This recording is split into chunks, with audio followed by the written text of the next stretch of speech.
Amen. Praise Lord, mga kapatid. Magandang gabi. Sa pangalan ng ating Panginoon at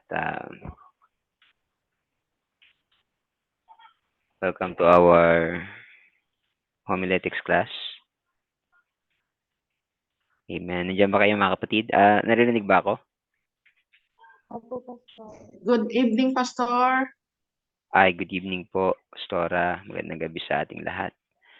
So, salamat sa Panginoon at I think nasa third week na tayo ng ating homiletics subject. At as I have said last meeting mga kapatid, on Sunday, Magandang gabi po, Pastor. good evening. On Sunday, meron po tayong dapat ipapasa na output, yung ating written preaching.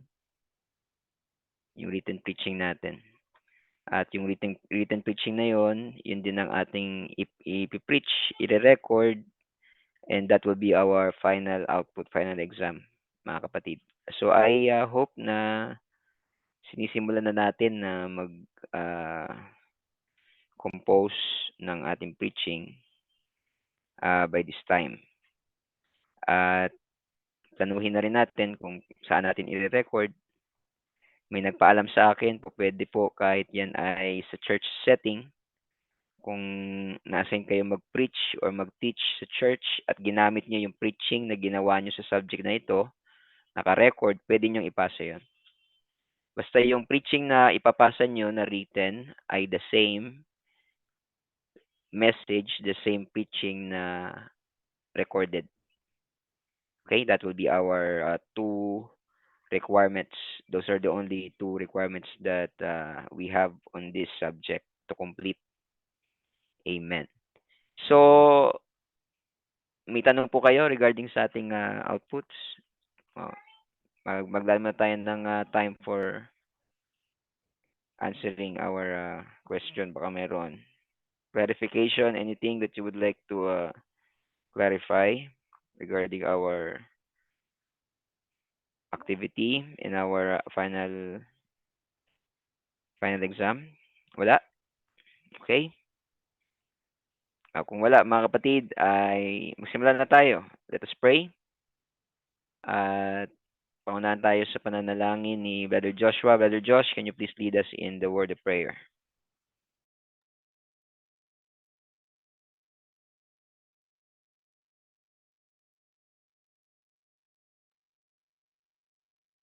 Wala kang sound, Brother Josh. Hindi kita marinig.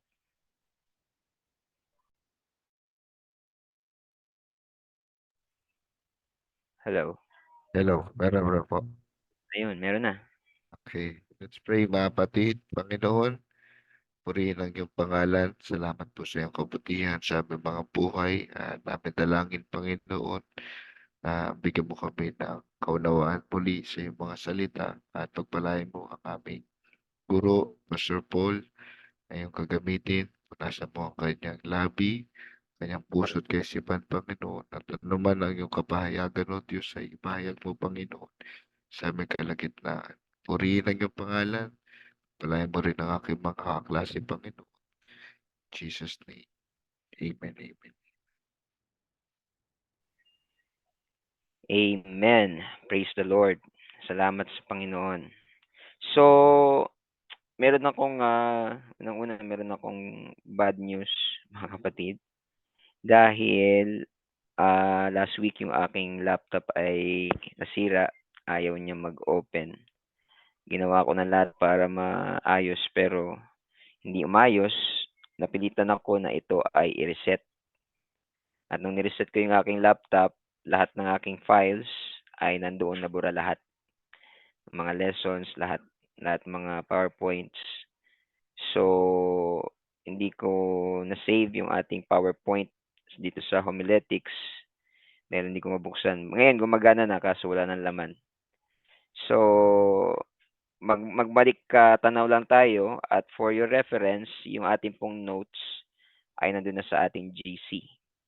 Okay? Kaya yun muna ang ating gagamitin. Hindi ako nakapagpalit pa ng bagong PowerPoint. So, just a quick review regarding our previous lesson. lessons? Okay, be ready to answer. Magtatanong ako. Blank is the branch of theology which treats of sermons and their composition.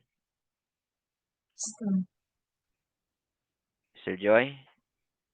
Homiletics. Homiletics. Amen. That's correct. Thank you. Next.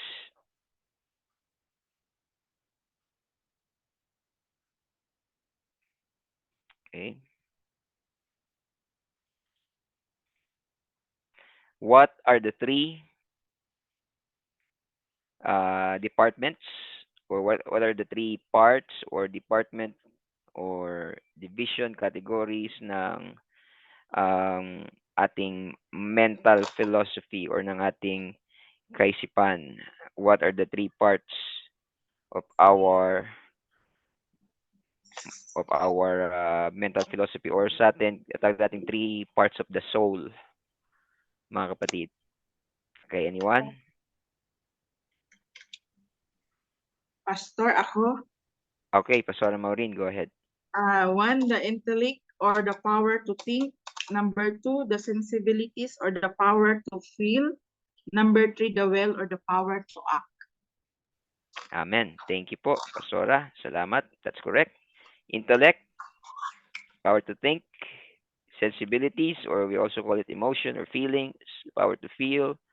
And the will, or the power to act. Thank you. Next.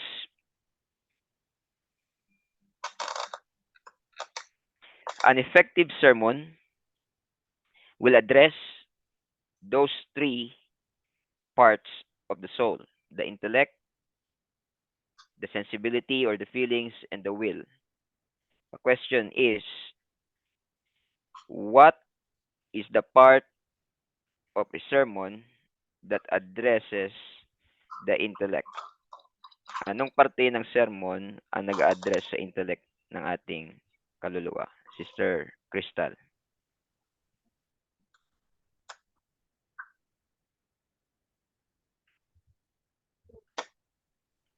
Wala kang sound, Sister Crystal.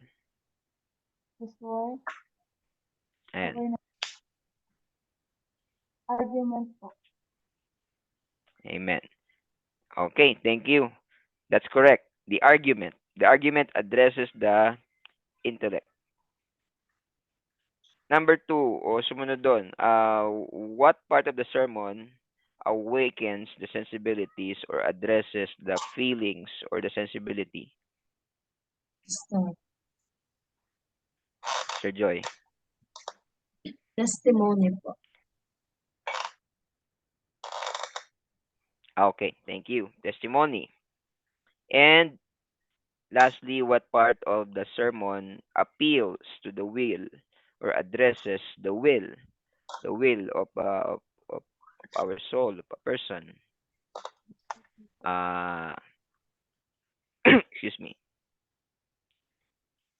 Pastor Brian, nandiyan ka ba? Pastor Opo, Brian? Pastor. Yes. Ano po yung ano? Pakiulit po kasi yung tanong. Okay. The argument addresses the intellect. The testimony addresses the sensibility. What part of the sermon address or appeals to the will? Sige po. Yung ano po, Pastor, exhortation. Okay. Thank you, Pastor Brian. That's correct. Exhortation is the appeal to the will. Correct. Thank you. So, siguro, ano pa ba tayo? Marami pa tayong nadaanan. Hindi natin lahat reviewin, ano? Okay, kasi yung iba ay elaboration na lamang ng mga principles na yan. Okay. So, natapos tayo last meeting sa ating suggestions for effective sermon preparation. So, yun ay chapter 4. So, yung ilang mga suggestion ay be yourself, plan your preaching, start working early, be systematic, start with the word, organize your material, keep in contact with your people, keep alert, and keeping balance in your preaching. If you have your notes, we will go now to chapter 5, which is the theme. The theme. Chapter 5. The wise choice and proper wording of the theme of a sermon is a very important matter. The attractiveness of the title of the book is sometimes the greatest factor in its sale. So, dito tayo sa tema ng ating preaching. Now, the theme can also be the title. Okay? If you want, kung gusto mo ng ibang title sa theme, it's okay. But, you can also use the theme as your title. Ang theme, ibig sabihin ito yung pinaka-central thesis, ito yung pinaka-central topic ng iyong preaching. So, yun ang theme, kung ano yung pinaka-topic ng preaching mo. Kung ang preaching mo, for example, ang preaching mo is about the love of God. So, that is your theme. Doon iikot lahat yung argument, yung testimony, yung exhortation, doon lahat iikot sa theme mo na love of God. Now, you can also use that as the title, the love of God. Or, love of God ang theme mo, but if you would like to have a more catchy title, it's okay. Halimbawa, ang title mo is the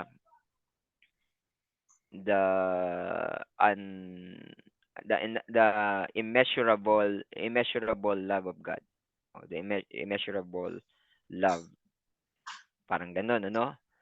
Pero ang theme mo, love of God, pero yung title mo ay iba. You can do that, mga kapatid. Sabi sa ating notes, sometimes the title of the book is the greatest factor in its sale. So, minsan yung theme pa lang, o yung title pa lang, pagka binanggit mo yung title, ay meron na kagad ibang impact. May mensahe na kagad yung title pa lang, ano? So, isang magandang bagay yan kung marunong tayong mamili o gumawa ng magandang title. Ako personally, mga kapatid, yan ang isa sa challenge ko. Nahirapan akong gumawa ng title. Kaya minsan yung title ko nandun lang din sa keyverse. Parang napaka-obvious. Hindi ako magaling mag-isip ng mga catchy na title. So, pero kung meron kayong ganyang ability, much better. Much better. So, yan po ang ating theme. Okay, number 1. Know your theme thoroughly. This means that the preacher must have a clear, definite, intelligent grasp of the subject. Live in the theme. Let it be the atmosphere that you breathe. Let it master and take complete possession of you. Then preach about it. Yan. So, number 1 point, kinakailangan daw, alam mo yung theme mo, yung tema mo. The preacher must have a clear, definite, intelligent grasp of the subject. Thorough. Kinakailangan kabisado mo yung theme mo. Huwag kang magturo ng tema, ng topic na hindi mo masyadong master. Lalo kung yan ay Sunday school, preaching, lalo pag Sunday school, kasi may time dyan ng question and answer. Baka pag nagsabi kami, ano po kayong tanong, baka may magtanong, tapos mahirapan tayong sagutin, mga kapatid. So as much as possible, as much as we can, by the help of God, kailangan talagang na-master mo yung team. Kaya wag tayong masyadong kukuha ng mga team na hindi natin kabisado. May mga team na mahirap like prophecy. Lalo yung pagdating sa Book of Daniel, Book of Ezekiel, Book of Revelation, yung mga prophecies dyan, medyo komplikado yan. So, wag mo masyadong, wag yun ang piliin mo kung di mo kabisado, hindi mo master. Maliban na lang kung inassign sa'yo, ituro mo talagang aralin mo. Talagang paglaanan mo ng time na yung subject na yun ay ma-master mo. So, let it be the atmosphere that you breathe. So, parang ang ating author dito ng notes ay nag-i-illustrate na kung sa Sunday ang preaching mo is about repentance, dapat from Monday to Saturday you soak yourself with the message of repentance. Punong-puno ka na ng illustration about repentance at ikaw din mismo ay nandoon yung repentance mo, Kumbaga, yun yung atmosphere mo. Yun yung atmosphere mo. Kasi kapag hindi, mahirapan kang ma-deliver. Mahirapan kang ma-deliver. Halimbawa, ang topic mo is holiness. Tapos the whole week ay puro worldly things, worldly activities ang ginagawa natin, ginagawa mo. Mahirap mong mag-deliver 'yon. Yeah, mahirap ka deliver 'yon. Mahirapan talaga. So, preach about it. Take complete possession of it. Let it be the atmosphere you breathe. Let it master and take complete possession of you. Wow. Grabe, ano? So, you just don't take possession of it, but the team must take possession of you. Parang talagang nakasok ka doon, babad na babad ka doon sa tema mo.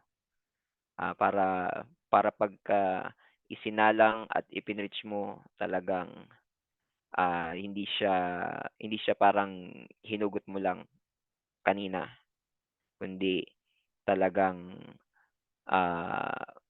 mahalata mo na you meditated on it long enough. Ano? Maraming insight na mabibigay ka sa subject na 'yon. Kapag ka nag-meditate ka no, nag-pray ka about it, you meditate about the theme, about the verse, for a long time, for many days, for many nights, you think about it, iba yung delivery nun. So, ganun daw ang dapat natin gawin. Number 2, sino ang may notes? If you have your notes with you, can you volunteer yourself? Sir, Read number 2. Brother Josh, go ahead. number 2, be sure your Your ah, team. team po pala. Be sure your team is one that people can understand. Do not reach over people's heads watching their face. May see how disinterested the audience is. How bright and interested their face will appear when you preach about something that relates to their everyday life. Amen. Thank you, Brother Josh. Sabi dyan, be sure your team is one that people can understand. So that means you also need to know your audience. Kinakailangan kilala mo at alam mo kahit papaano kung sino ang pipreachan mo. Tuturuan mo. Kung tuturo ka sa mga bata, kahit papaano alam mo na kung anong tuturo mo, anong approach. Kung tuturuan mo ay mga adults, iba rin ang approach dyan. Iba rin ang team. Sa team tayo, hindi sa approach. Ano? Yung mga team na ituturo mo dyan, of course, medyo matured. Ano? At halimbawa, ganito, tuturuan mo mga Bible school student o kaya mga pastor, conference, yung team mo dapat pang pastor, yung team mo dapat pang Bible student. Kung magpipreach ka, maglilid ka ng devotion sa mga kapwa mo Bible student, hindi pang new convert yung iyong team. Ano? Pwede kang magturo ng basic themes, basic lessons. Ayan, pero yung approach mo at yung mga principles na nakapaloob ay hindi pang new convert. So kinakailangan, do not preach over people's heads. Ano?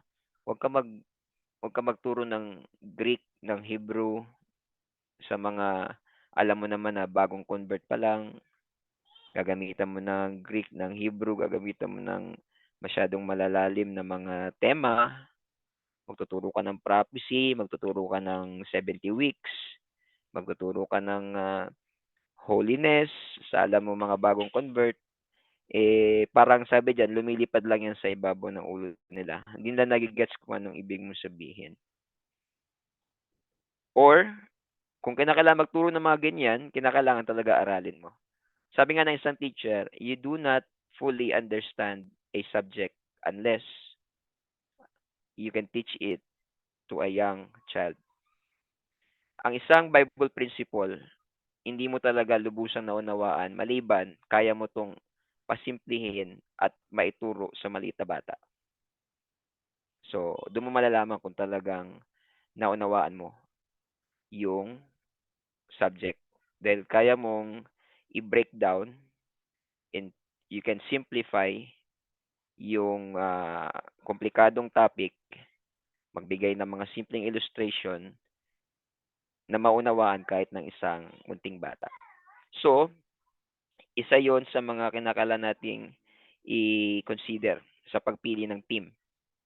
Sino ba ang tuturuan mo? Magtuturo ka ng church anniversary. Ilang taon na ba yung church na yan? 37, 40 years. Siyempre, yung mga kapatiran dyan. 10 years, 15 years. Magtuturo ka ng Sunday school. Magtuturo ka. Kailangan mong alam kung anong team mo at paano mo malalaman. Paano, pastor, pagka hindi ko alam kung sino yung mga nandoon? Diyan na papasok yung prayer. Diyan na papasok, mga kapatid, yung guidance ng Holy Spirit. Kaya we need to pray much. Kasi by our own, hindi natin alam kung ano ang kailangan nila, kung anong needs nila, kung ano ang scope ng knowledge nila. But the Lord knows. So you pray. So yan, number 2, be sure your team is one that people can understand. Number 3, somebody read yung may mga notes. Number 3, do not let your theme be a minor one. Choose a theme that has weight and dignity. Preach on the great doctrines, the fundamentals, and the great truths of the Bible. Yan. So, wag daw minor theme. Ano ba yung mga minor themes sa Bible na hindi mo dapat pag-ukulan ng, halimbawa, lalo kung preaching yan, no? So we're talking about preaching kasi homiletics ito eh. Hindi lang to Sunday school, kundi preaching talaga to. Sermon. Magpipreach ka, huwag kang magturo ng mga minor themes sa Bible. Halimbawa, yung mga salinlahi. Kung kaya mo magpalabas doon ng theme, ng great theme topic sa mga saling lahi dyan sa Genesis o kaya saling lahi dyan sa Book of Chronicles, yung mga pangalan dyan, then it's okay. Pero kung maliliit na details lang, dapat huwag ganun. Mas mamili ka nung mas general na theme, yung medyo mabigat-bigat na theme, at huwag yung mga minor details. Although sabi ng Bible, wala namang minor, wala namang all scripture is given by inspiration of God and is profitable for doctrine, for reproof, for correction, for instruction in righteousness, unto righteousness. Lahat naman yan pantay-pantay. Wala namang part ng scripture na mas inspired than the other parts. All scripture is given by inspiration of God. Sabihin, lahat ng parte ng scripture is equally inspired.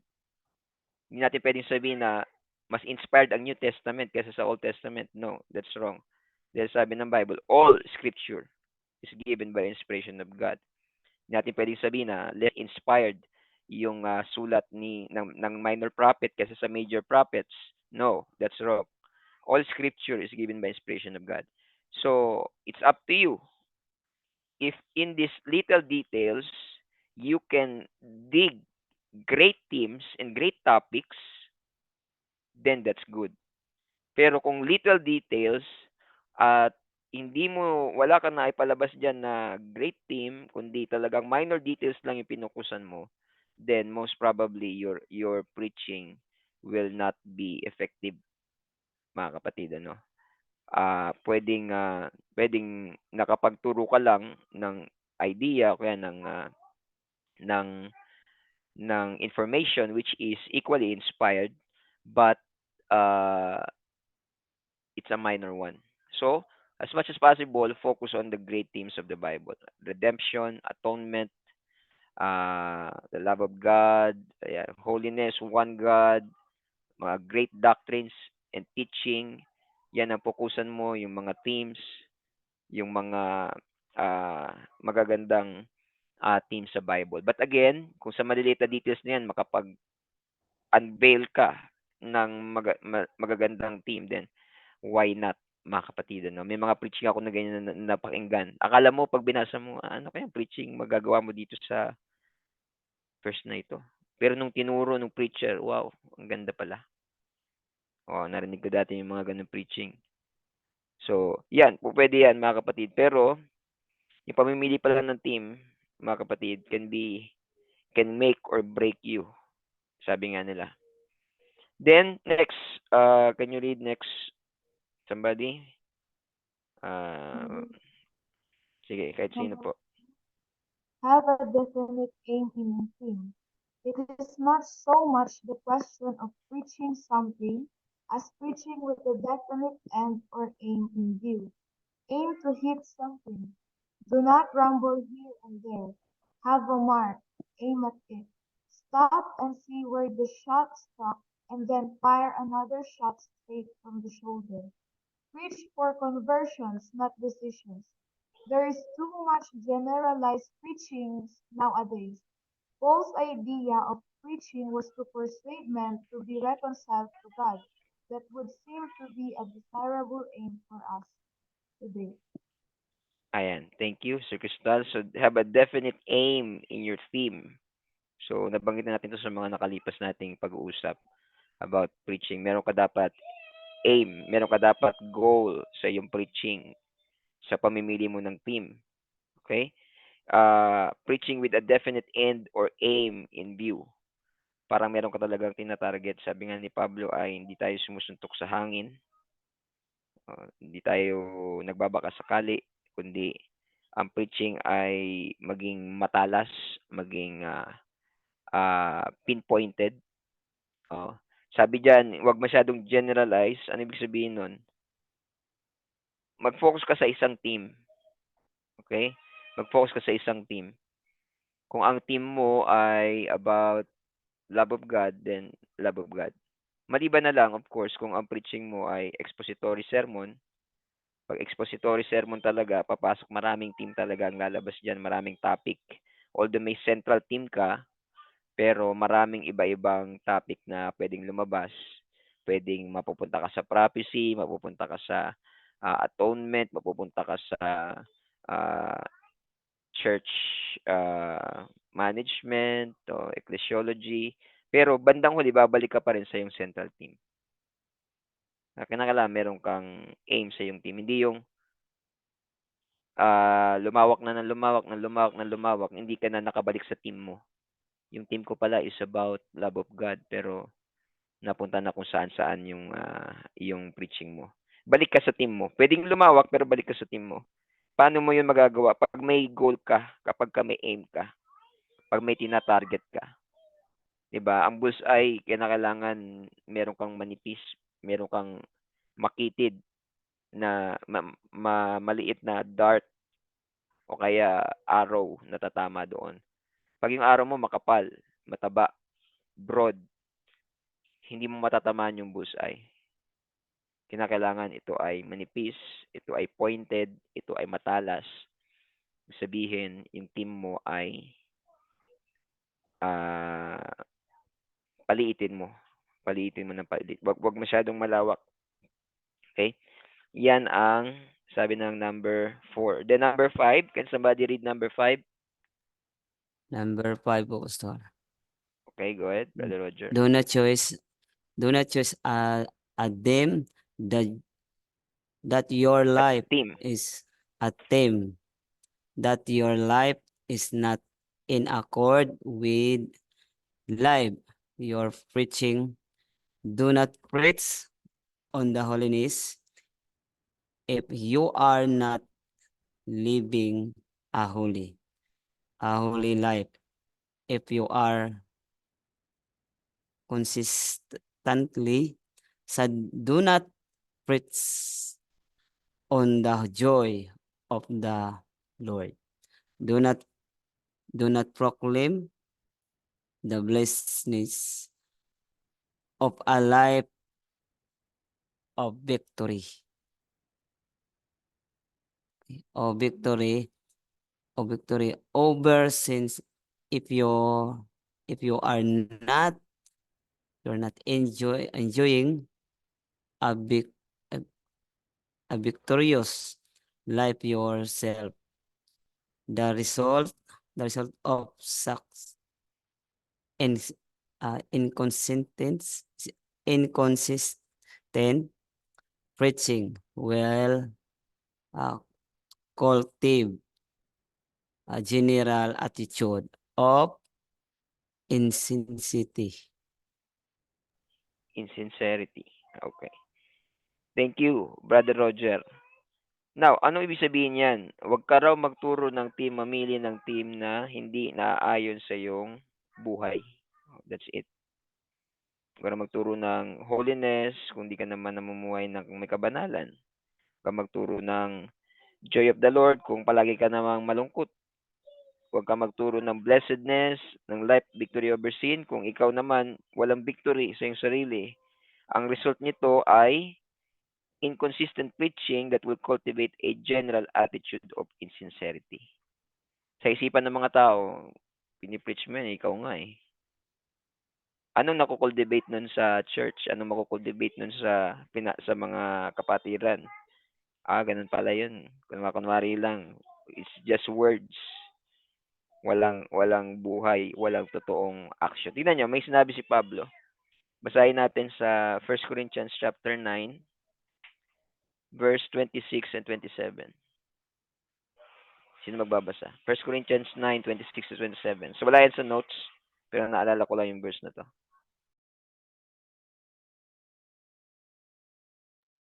First Corinthians chapter 9, verse 26, ako nga'y tumatakbo sa ganitong paraan na hindi gaya ng nagsasapalaran. Sa ganito rin ako'y sumusuntok na hindi gaya ng sumusuntok sa hangin. 27, ngunit hinahampas ko ang aking katawan at ang aking sinusuki, baka sakaling sa anumang paraan, pagkapangarap ko sa iba ay ako rin ay itakwil. Amen. Thank you. So, tama yun, ano? Sabi dyan ni Pablo, ito yung sasabi natin kanina na hindi sumusuntok sa hangin. I therefore so run, not as uncertainly, so fight I not as one that beateth the air. So, hindi ako lumalaban na sumusuntok sa hangin. Ano sabi niya dyan? Sino sinusuntok niya? But I keep under my body and bring it unto subjection, lest that by any means, when I have preached to others, I myself should be a castaway. Yung word dyan na I keep under, sa King James, I keep under, sa original, hupupiadso, ang ibig sabihin niyan sa original ay binablock ayan. Hindi siya sumusuntok sa hangin. Sabi ni Pablo, ang binablock ayan niya, yung kanyang sariling katawan. I keep under my body. I afflict my body, I discipline my body, yan ang ibig sabihin ni Pablo. And bring it unto subjection, kanyang kinokontrol ang kanyang katawan. Nagiging temperate siya sa lahat ng bagay. Nagdidisiplina siya ng kanyang sarili. Bakit? Lest that by any means, na baka, when I have preached to others, I myself should be a castaway. Bakit si Pablo sinusupil niya ang kanyang sariling katawan? Dinidisiplina niya ang kanyang sarili. Bakit? Sabi niya, baka kasi pag nangaral ako sa iba, ako naman sa sarili ko ay maitakwil. Yan. Kaya ang mangangaral, kinakailangan niya supilin ang kanyang sarili dahil baka pag nangaral siya, tumalbog sa kanya pabalik. Kasi hindi pala niya pinapamuhay. Yun yung sinasabi sa ating notes. Na mamili tayo ng team na naaayon sa buhay natin. Para pag nangaral tayo, so that when we preach to others, we ourselves will not be cast away. Diba? Hindi ka magkaroon ng boldness to preach about the team kung hindi mo pinapamuhay, kasi somehow in your own conscience, you know na hindi mo to nagagawa, hindi mo to natutupad. So, hindi mo siya maipapangaral na effective and with boldness. 'Di ba? Meron kang alinlangan. Dahil somehow you know na, well, that's a good thing na nagkakaroon ng ganong tawag diyan, guilt. Mahirap yung kayang-kaya mo nang ipangaral ng bold kahit hindi mo ginagawa. That's deception. That is dangerous, mga kapatid. Yun talaga ay paimbabaw na. That is hypocritical. Pero Yan ang sinasabi sa ating team, mga kapatid. Kaya nga kinakailangan nating maging maingat sa pagtuturo. At kinakailangan din natin na maging hangga't maaari, huwag masyadong mabigat yung mga tema at mga salita, lalo yung mga salita. Naalala ko yung dati dito sa church, yung mga dati kasi meron kaming daily devotion online, ano? So yung ibang mga kapatiran, inassign ko na magturo, mag-exhort lang devotion. So may ilang kabataan na kinausap ko, sabi ko, bilang kabataan, wag mo na masyadong mabigat magsalita kasi kabataan pa tayo eh. Kabataan pa tayo. Marami pa tayong hindi na-experience. Ano ba, magsalita ka about life, about hardships in life. 16 years old ka pa lang eh. I understand na as 16 years old, meron tayong hardship sa buhay. Pero sa totoo lang, wala pa talaga tayo doon sa mga dinanas ng mga, magtuturo ka sa mga 40 years old, 50 years old, 60 years old. Di ba? Tapos ang ituturo mo is about family. Kung paano magpalaki ng anak. Wala ka pang anak eh. Yung mga hirap sa buhay. Wala ka pang hirap sa buhay, nag-aaral ka pa lang eh. Wala ka nang ginagawa sa bahay. Iba yung mga ganung tipo ano. Kailangan, yes, kahit nga pastor eh, kahit nga ako halimbawa, example lang, excuse me for using my own just an illustration. Kapag kayong nagtuturo ako ng Bible study, halimbawa, matanda, medyo maingat ako magsalita, lalo patungkol sa pamilya. Kasi nag-umpisa pa lang ako eh, magpamilya eh. Sila may apo na, marami nang napalaking anak o napatapos ng pag-aaral. Marami na silang nagawa para sa pamilya. Ako nagsisimula pa lang. Nagtuturo ako tayo principles, biblical principle. But regarding self-experience, mas lamang sila sa akin. I acknowledge that na mas marami silang experience kaysa sa akin.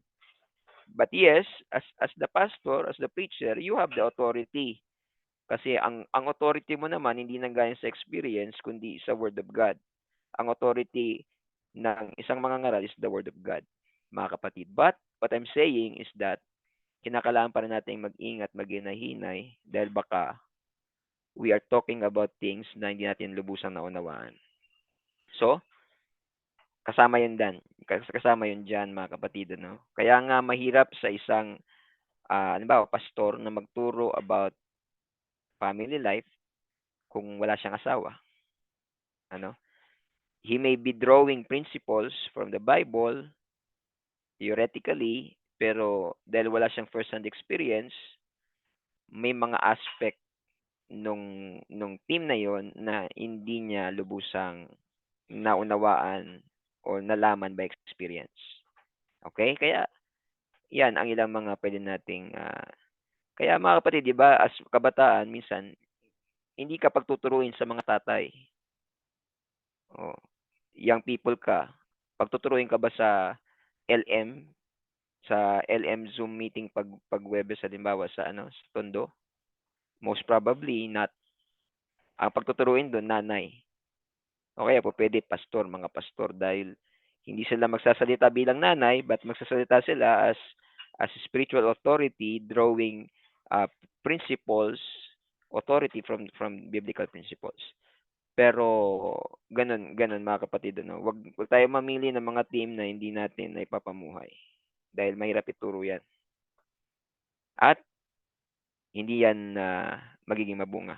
Kahit maganda explanation mo, kahit maganda lahat na-cover mo lahat ng points, nakuha mo lahat ng explanation, lahat ng aspect ng hermeneutics, homiletics mo maganda, hermeneutics mo maganda, exegesis mo maganda, pero kung hindi mo pinapamuhay, it's just for that moment. Marahil hanga sa iyo yung mga nakinig pero wala itong lasting effect. Kasi hindi nila ito nakikita sa buhay mo. Character, sabi nga nila, is better caught than taught. Character is better caught than taught. ang karakter ay mas nakakatch ito kaysa naituturo. Mas maipapasa mo ang karakter sa pamamagitan ng sarili mong buhay kaysa sa iyong salita. Mas makukuha yun ng mga tao kapag nakikita sa iyo. Lalo kung nakikita sa iyo tapos tinuturo mo. Mas madoble yung impact nun, mga kapatid. So, ano punto doon? Yan sinabi ni James. Mga kapatid, wag maging guro ang marami sa inyo. Hindi yung discouragement sa atin na wag tayong mag-teacher. That's a warning. For we know, sabi doon ni James, that as teachers, we will receive a harsher judgment. Mas mabigat ang hatol sa ating mga guro. Sabi, ang principle ng Bible, to him that much is given, much is required. So if you are a teacher, then the people will assume. That's the danger of being a teacher. The people listening to you will assume that you are practicing whatever you're teaching. So, kinakailangan bilang mga guro, nandun ang mabigat na responsibilidad, hindi lang sa ating pag-aaral, kundi sa ating buhay, mga kapatid. Sabi nga nila, you preach 1 hour per week, but your life from Monday to Saturday, mas malaki ang mensahe na binibigay nun, mga kapatid. So, kinakailangan yung buhay natin maging maayos, mga kapatid ko. Can you say amen? Yeah. Amen. Okay. Praise the Amen. Lord. Number 6. Can somebody read number 6? Verse 6. Let your theme be suitable to time, place, and occasion. If it is Easter, preach on the resurrection of Christ. If Christmas, preach on the birth of Christ, and etc. In so doing, you are able to take advantage of the sentiment already existing in their minds in the minds of your people in favor of your theme. This concept is true also with reference to the adaptation of truth to various kinds of congregations. The truth itself does not change, merely the application of it to the particular needs of the Ayan. Thank you, Sir Princess. So, sabi dyan, let your theme be suitable to time, place, and occasion. So, we can take advantage of the time, the place, and the occasion. Alam mo to yung tawag dun sa aspect na yun ng anyway. So, yung lugar, yung panahon, yung okasyon ay kinakailangan natin take advantage. Halimbawa, naimbitahan ka na halimbawa, pastor ka na one day, Pastor Joshua at Joshua Francisco, naimbitahan ka mag-bless ng bahay, mag-dedicate o mag-bless ng bahay. So, hindi naman yan direkta prayer kagad. Kailangan mo ng counting exhortation. Kailangan mo maglatag ng biblical principle kung bakit natin ginagawa ito. Alangan namang magturo ka doon ng prophecy o kaya magturo ka doon ng ibang topic. So, itutuon mo kung ano yung okasyon. Naimbitahan ka sa birthday o kaya child dedication. Dedication, yung okasyon, ibabagay mo din yung mensahe mo, mga kapatid. Although, in my opinion, I believe, the gospel is never out of occasion. Pwede mo isingit ang gospel kahit yan ay birthday, kahit yan ay funeral, kahit yan ay child dedication, house blessing, kahit ano pang service yan, lalo kung yan ay crusade, yan ay anniversary, pwede mong isingit palagi ang gospel dahil yan sabi ng Bible, preach in season and out of season. Be instant in season, out of season. Diba? So, yung gospel, pwede mo yung isingit. And much better kung sa lahat ng okasyon, may sisingit natin ng gospel because there may be someone there na kailangan ng kaligtasan. So, pero in general, iitaon mo doon sa okasyon yung iyong tema, yung topic. Okay? For example, yan, yung mga Easter, although sa atin, hindi man tayo naniniwala, although Easter is in the Bible, mabasa nyo sa Book of Acts. Nabasa nyo ba yung Easter sa Book of Acts? Andun yan. Nasa Book of Acts yung word na Easter. Pero in the original, nakalagay doon ay Pascua, or Passover, the Feast of Passover yun. But anyway, halimbawa, umiyak anak ko, pasensya na.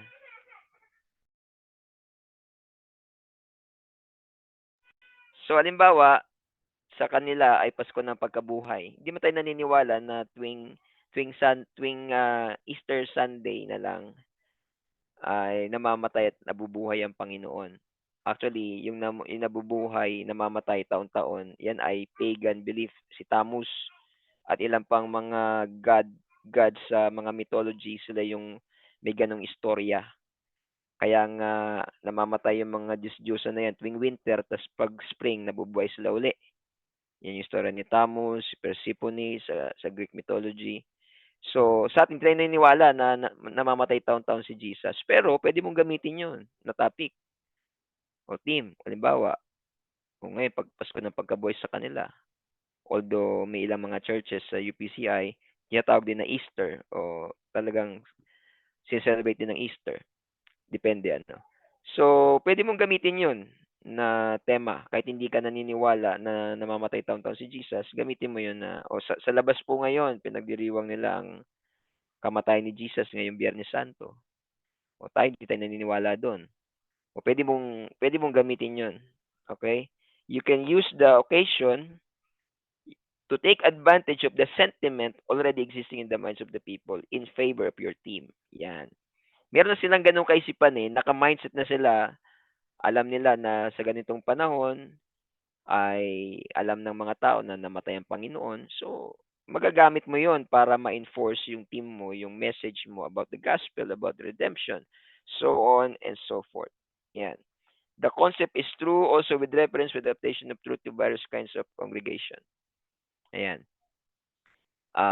Yung application naman, o pwede kang magkaroon ng iba-ibang application ng iyong preaching. Isang preaching lang, pero pag pinreach mo sa iba-ibang congregation, pwedeng iba-ibang application. Sa hermeneutics, ayan, napag-aralan natin yan sa pag-interpret ng Bible passages. Meron lamang isang interpretation, ang Bible passage, pero you can have many different applications. Okay? Once you have the right interpretation, you can have many applications nung verse na binasa mo. Okay? So, yun ang task ng isang mangangaral. So, we need to study. So, yan. Yan ang ilang mga suggestion regarding pagpili ng theme. So, in your preaching, in your written sermon, gusto ko pong makita doon ang inyong title. The title, again, can also be your theme. Kung ang title at theme mo ay pareho, ilagay mo title/theme. Yun na yung title mo. Sa written sermon nyo ito. Nandun ang key verse. Okay? Kung anong verse ang ginamit mo, then, huwag nyo nalagyan ng introduction, body, conclusion. Dire-diretso na. Huwag nyo na rin lagyan ng argument, testimony, ng exhortation. Dire-diretso na. Babasahin ko na lang. Pero gusto ko po makita kung ano yung theme at yung title. Kung magkaiba man, then lagay mo title. Sa baba ng title, theme. Sa baba ng theme ay key verse. Kung pareho lang yung title at theme mo, title/theme, key verse. Tapos yung preaching. Yan po ang gusto ko makita sa ating written preaching. Again, deadline will be on Sunday. So, yan ang chapter 5. So, pwede nyong reviewin yan, mga kapatid. At meron pa kayo nung sumunod, chapter 6? Wala. Wala. Okay. Chapter 6 is all about gathering. Masasend ko. Gathering sermon material. Send ko muna sa ating GC.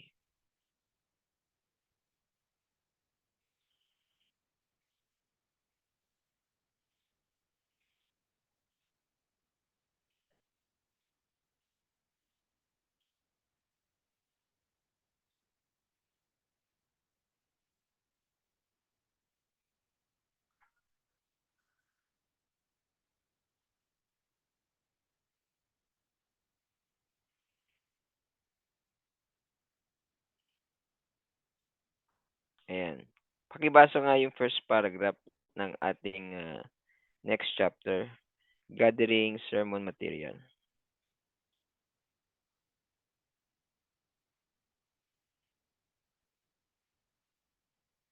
Okay. Nakita nyo sa GC? Sinend ko po yung next page. Okay, somebody, please read. Pastor, chapter 6, gathering sermon material. Number 1, what have I ever read on this subject? Gather your thoughts together, think and write as you think. Pay no attention to to order in which the thoughts come into your mind. The thought is of primary importance now. The order of the thoughts will come later. Amen. Sabi pa po, reading Yeah. makes a wise man. The constant reader will not be at loss for thoughts. The man who does not read much will not make much of a preacher. One good sermon a day and one good book a week ought to be the intellectual diet of every man who desires to be a good preacher. What shall a man read? He can read books or he can read books about history, science, biography, books of scientific illustration, daily newspapers, and magazine. Above all else, it is important that we read the Bible. The reading of the Bible shall be regular and systematic. Ayan. Thank you, Brother Josh. Gather your thoughts. Now, dito tayo sa pag-gather ng material. Now, meron ka ng theme, meron ka ng title, meron ka ng marahil keyverse, o mamaya pa yung keyverse, I think, sa next chapter. Bukas, I mean. Hanggang 9:30 lang tayo. So, now, you need to gather illustrations, you need to gather material na ilalagay mo sa yung preaching. Kumbaga, pagka meron ka ng title, meron ka ng text, meron ka ng keyverse, meron ka ng outline. Point number 1, point number 2, point number 3, conclusion. Ang meron ka pa lang ay skeleton ng preaching mo. Yung butot kalansay pa lang. Wala pa yung laman, wala pa yung mga internal organ, wala pang balat. Kumbaga, yung structure pa lang na nandoon. Kailangan mo to lagyan ng laman. Diyan napapasok yung mga illustration, mga testimony, mga example. Paano ka kukuha ng mga ilalagay mo sa preaching mo? Saan ka pupulot? Ang ating experiences limited, 'di ba? O pwede ka maglagay na experience mo diyan, pero very limited. Now, kailangan natin ng mga ilalagay diyan. At sabi ng ating point number 1, diyan papasok yung ating mga pagbabasa. Okay? So, kailangan natin maging wide reader. Gather your thoughts. Minsan, yung mga nakikita natin araw-araw, sinabi ko na nakaraan, may biglang papasok sa isipan mo, sulat mo, tandaan mo, inote mo, picturean mo. May nakita kang illustration sa ibon. Ganun pala yung mga ibon. Nakita mo yung puno. May napansin ka sa puno. Sulat mo. Tandaan mo. Yan. Sa pamagitan niya, nakapag-gather ka ng pwedeng ilagay sa preaching mo. Now, yung pangalawang point yan, sabi din yung pagbabasa. A constant reader will not be at loss for thoughts. Mga kapatid, we need to be constant readers. Sabi ni Paul sa Ephesians chapter 3, so that when you read, you may understand the mystery of Christ that I have written to you for in few words. When you read, you will understand, sabi ni Paul. So we need to be constant reader. Unang-una, basahin ang Bible. We need to have a regular Bible reading. Bukod sa iyong regular Bible reading, mag-set ka ng time for your study reading. Okay? Halimbawa, yung devotional reading mo, everyday nagbabasa ka ng 2 chapters a day sa Bible, sunod-sunod from Genesis o kung saan ka nagsimula. Kung meron kang Bible reading plan, then it's okay, it's fine. Kung wala, magsimula ka sa Genesis, magsimula ka sa Gospel, magsimula ka sa Psalms. Basta everyday meron kang devotional reading na consistent. Halimbawa, 2 chapters a day. Bukod doon, meron kang special reading about your study, yung mga pangturo mo. Halimbawa, gusto mong aralin ang buhay ni Ezekiel. So, after mo magbasa nun, magbabasa ka naman ng Ezekiel. Gusto mong aralin ang chapter 13 ng Revelation. Basahin mo yung Revelation. Bukod yon sa everyday na 2 chapters mo. Okay? So, kinakailangan natin nun, mga kapatid, kinakailangan natin maging constant reader of the Bible, mga kapatid. Unless we love the Word of God, then we must not teach the Word of God if we do not love the Word of God. Sabi ni Job, I esteem thy word more than my necessary food.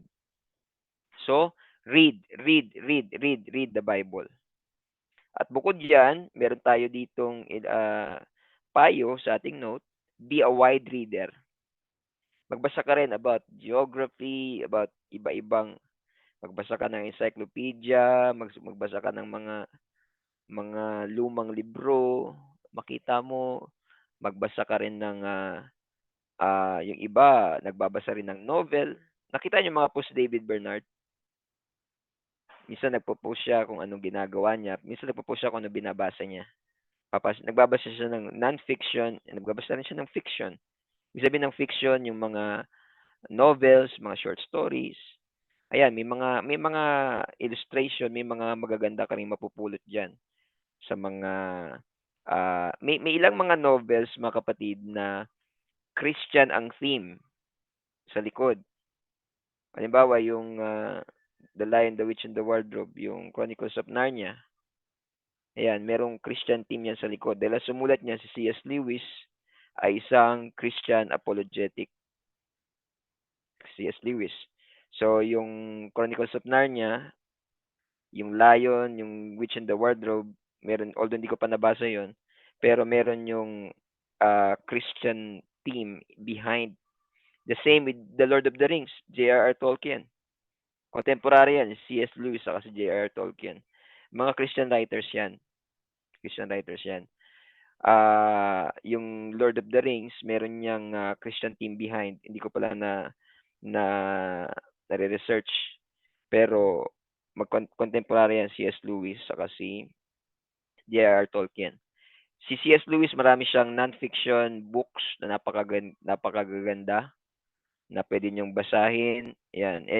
Pwede ako magbigay sa inyo ng mga ilang suggestive reading. Yan, C.S. Lewis, Mere Christianity ni C.S. Lewis. Maganda 'yun. Tapos about prayer, si E.M. Bounds, Edward Mackenzie Bounds. Maganda siya, marami siyang magandang sulat about prayer. Of course, sa Oneness Theology naman, kompleto niyan si David Bernard. Sa mga Christian novel, Christian fiction, okay din si Gene Edwards. May mga e-books ako na kung gusto niyo magkaroon ng copy kung mahilig kayong magbasa. At dapat maging mahilig tayong magbasa, mga kapatid. Punta kayo ng book sale sa SM, imbis na puro department store o kaya puro kung anong titingnan sa SM, sa book sale punta kayo. Daming libro, mura, mga kapatid. Murang mga libro. Mga Bible, ang dami, mura. Magaganda pa. Doon ako nakabili ng makapal na Bible na study Bible. Makapal. 1,000 lang. Pero siguro pag mabili mo yun sa regular price, mga 3,000, 4,000, 5,000. Nabili ko doon 1,000 lang. Mayroon akong nabiling Thompson Bible doon. I think 500 pesos sa book sale. Tingin kayo sa book sale yung Christian section, Bible section. Daming mga books doon. mga kapatid. Kung mahilig kayo sa mga books na Christian books na medyo scholarly, mga technical, ang hanapin niyo yung mga publishers like Tyndale, Kruger, yung publisher sa gilid ng book na sa ilalim may logo. Yan, yung mga publisher na yan, magaganda yan. Tyndale, Kruger. Ayan. So, be a wide reader. Dalaw kayo sa mga bookstore. O kaya ngayon, yung sinasabi ko yung Logos, daming magandang books doon. Yung eSword, kahit yung MySword, may mga libreng books.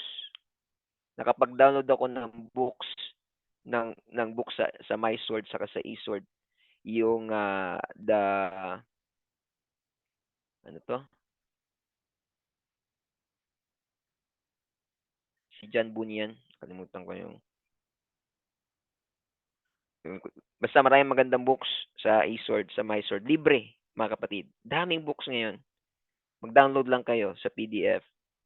Mga commentaries, biblical illustration,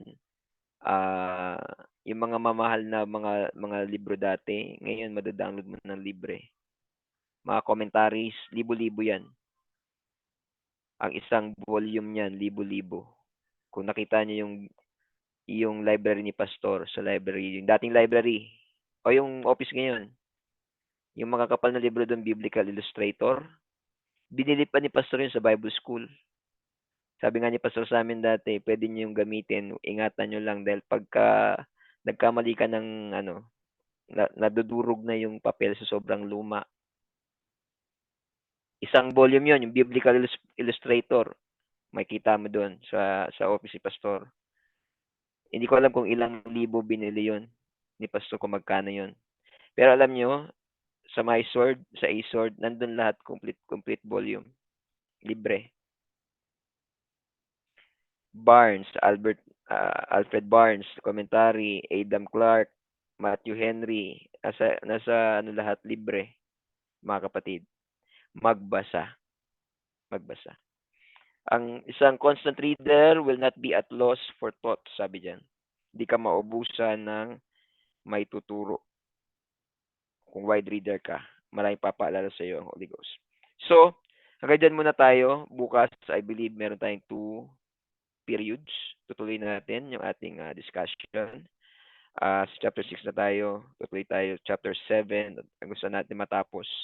Then, next week, mga kapatid, will be our final week. So, I am expecting na by Sunday next week, ang lahat po ay makapagpasa ng kanilang this Sunday, your written sermon, and next Sunday, your recorded sermon. Huwag masyadong mahaba, huwag din masyadong maiksi. At least 5 minutes, maximum of 15 minutes. Okay? So, you have any questions bago tayo magtapos? Pastor, regarding po dun sa... May tanong po? Pastor, Saan? Pastor, doon po sa ano po namin, requirement po namin. Saan po siya ilalagay? Sa bond paper po ba? Or... Okay. So, it's up to you. Kung kayang i-computerize sa my document, tapos i-convert nyo sa PDF, much better para hindi na i-edit. Mas okay. Now, kung hindi kayang mag-computerize, po pwedeng isulat lang sa bond paper, sulat kamay, tapos pipicturan o kaya i-scan, isend na lang sa akin sa messenger o kaya sa email. So, it's up to you, yung written sermon. Pero nandun yung text, nandun yung title, yung theme, yung text, tapos yung mismong sermon. Hindi po outline, lilinawin ko, hindi outline ang ipapasa, kundi yung mismong sermon na at least 5 minutes. Ayan. Hindi outline na ipapasa, yung mismong sermon. Tapos yung preaching. Okay. May tanong pa? Alright, kung wala na mga kapatid, let us pray sa ating pagtatapos. Manalangin tayo. Dakilang Diyos, salamat po sa gabing ito. Salamat sa aming natutunan sa paggawa ng preaching. Lord, salamat dahil tinawag mo kami upang maging mga mangangaral.